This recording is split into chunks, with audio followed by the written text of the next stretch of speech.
সকলকেই স্বাগত আমাদের YouTube channel BMS English tutorial হোমের আরও একটি নতুন ভিডিওতে। আজকে আমাদের টপিক অফ ডিসকাশন কিছু ইম্পর্টেন্ট এমসিকিউ আর days wait by Ernest Hemingway. তো এই ডেজ ওয়েট থেকে বেশ কিছু গুরুত্বপূর্ণ প্রশ্ন যেগুলি তোমাদের পরীক্ষায় সচরাচর এসে থাকে সেরকম কিছু প্রশ্ন নিয়ে আলোচনা করতে চলেছি। 1 নম্বর কোশ্চেন, আর days wait was written by option A O Henry Leo Tolstoy, option B, option C Ernest Hemingway, option D H G. Wells. তো a day's wait was written by option C, right answer Ernest Hemingway. Next question, name the boy mention in the story is. গল্পে বর্ণিত ছেলেটির নাম হয় বা হলো option A Tom, option B স্যাজ, option C Will, option D seed. তো right answer option B স্যাজ।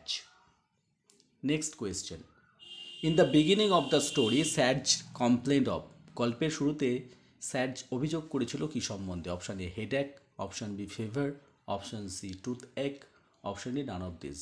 তো রাইট আনসার হলো অপশান এ হেডেক। সে প্রথমে বলেছিল যে তার মাথার যন্ত্রণা হচ্ছিল। পরবর্তী প্রশ্ন, হাউ ওল্ড ইজ স্যাজ। স্যাচের বয়স কত ছিল? Option A 7 years, 8 years, 9 years, 10 years. তো অ্যাকর্ডিং টু দ্য স্টোরি তার বয়স ছিল 9 ইয়ার্স। তো সঠিক উত্তর অপশান সি 9 ইয়ার্স। চলে যাব পরবর্তী প্রশ্নে, স্যাজ ওয়াজ স্ট্রাক উইথ। স্যাচের কিসের দ্বারা আক্রান্ত হয়েছিল? Option A influenza, option B pneumonia, option C malaria, option D all of this. তো এখানে রাইট আনসার হলো অপশান এ ইনফ্লুয়েঞ্জা। সে জ্বর সর্দিতে পড়েছিল। পরবর্তী প্রশ্ন, the author of the book of pirates is. Book of pirates এই বইটির লেখক হলেন option A Ernest Hemingway, option B স্যাজ, option C O Henry, option D Howard Pyle. তো রাইট আনসার হলো অপশান ডি হাওয়ার্ড পায়েলের লেখা বইটি হলো দ্য বুক অফ পাইরেটস। পরবর্তী প্রশ্ন, how many medicine did the doctor prescribe স্যাজ। ডাক্তারবাবু স্যাজকে কতগুলি ওষুধ দিয়েছিলেন? Option A 3, 4, option B 4, option C 5, option D 6। তো রাইট আনসার হলো অপশান এ 3। তিনি 3টে মেডিসিন প্রেসক্রাইব করেছিলেন, অর্থাৎ different type of medicine in different colour capsule দিয়েছিলেন 3 রকমের। পরবর্তী প্রশ্ন, স্যাজ টেম্পারেচার ইজ। তার তাপমাত্রা, শরীরের তাপমাত্রা কত ছিল? Option 1 102 degree, option B 44 degree, option C 104 degree, option D 100 degree. তো রাইট আনসার হলো 102 ডিগ্রি। 102 ডিগ্রি ছিল তার জ্বর। পরবর্তী প্রশ্ন বা next question, why did the doctor prescribe the third medicine. কেন 3 নম্বর ওষুধটি ডাক্তারবাবু তাকে দিয়েছিলেন? Option A to bring down the fever, জ্বর কমানোর জন্য, option B to overcome acid condition, অম্লতা থেকে মুক্ত দেওয়ার জন্য, option C as a purgative, একটা শোধনকারী ওষুধ হিসাবে, option D as a dose of sleep, মানে ঘুমানোর একটা ওষুধ হিসাবে। তো থার্ড অপশানটা মানে থার্ড মেডিসিনটা তিনি দিয়েছিলেন টু ওভারকাম অ্যাসিড কন্ডিশন। তো রাইট আনসার হলো option B to overcome acid condition.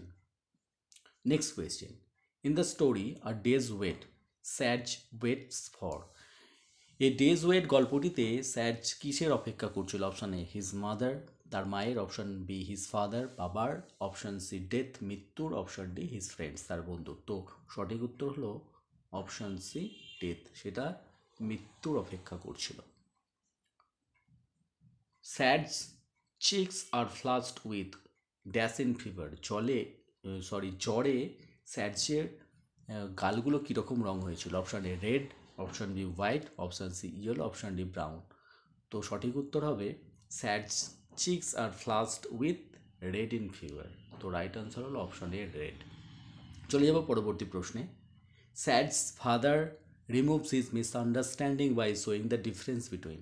স্যাডসের বাবা তার সেই যে ভুল বোঝাবুঝিটা দূরীভূত করেছিলেন কিসে দেখিয়ে, মানে কিসের মধ্যে পার্থক্যটা বুঝিয়ে? অপশান এ 2 থার্মোমিটার্স, 2 থার্মোমিটারের মধ্যে পার্থক্য বুঝিয়ে, option B book of pirates, তো এই বইটার মধ্য দিয়ে, option C miles and kilometres, option D none of this, কোনোটিই না। তো সঠিক উত্তর হবে option A between two thermometers.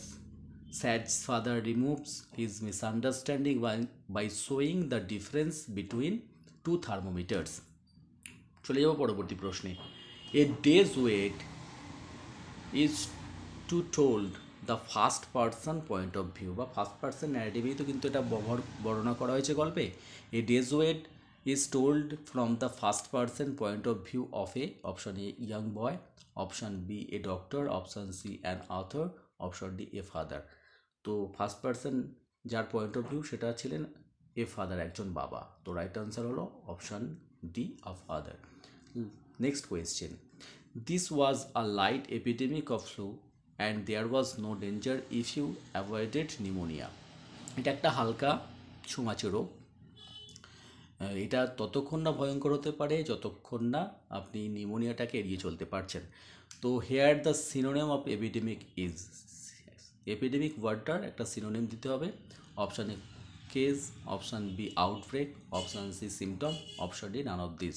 তো এপিডেমিক বলতে বোঝায় অপশান বি আউটব্রেক, হঠাৎ করে ছড়িয়ে পড়া যে বিষয়টা সেটাকে বলা এপিডেমিক। তো এই ছিল আজকে আমাদের ভিডিওর আলোচ্য বিষয়বস্তু। ভিডিওটি তোমাদের কাছে ইফেক্টিভ বলে মনে হলে অবশ্যই একটি লাইক করে দিও। চ্যানেলে নতুন হলে চ্যানেলটিকে সাবস্ক্রাইব করে পাশে থাকা বেল আইকনটা অন করে দিও সবার আগে সবার প্রথম নতুন ভিডিও নোটিফিকেশনের জন্য। ভিডিওটি শেষ পর্যন্ত দেখার জন্য সকলকেই ধন্যবাদ। দেখা হচ্ছে পরবর্তী কোনো ভিডিওতে। সকলেই ভালো থেকো, সুস্থ থেকো।